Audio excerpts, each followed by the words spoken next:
মানুষ ভুল মানুষের জন্য অনুভূতি পুষে রাখে, তারপর তারপর কারণে অকারণে কষ্ট পায়, পাগলামো করে, যত্ন করে কাঁদে।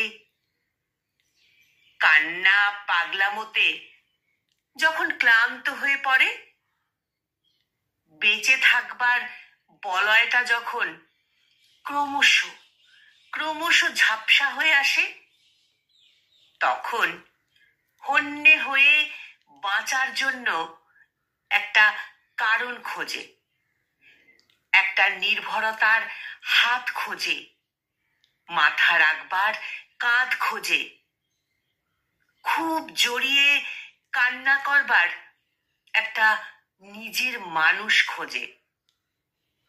কিন্তু নির্ভরতার সেই হাত, মাথা রাখবার সেই কাঁধ, জড়িয়ে ধরে কান্না করা বুক, কোনোটারই দেখা মেলে না। তবুও মানুষ আশায় বাঁচে। সঠিক মানুষটি খুঁজে পেতে পেতে অনেকটা সময় পেরিয়ে যায়। কারো কারো লেগে যায় জনম। তখন আর অনুভূতিই থাকে না, সব ফুরিয়ে যায়।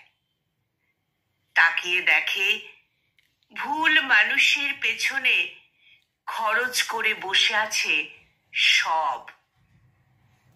বুকের ভেতর যেখানে হৃদয় থাকে, সেই হৃদয় জুড়ে তখন কেবল হাহাকার কথা বলে।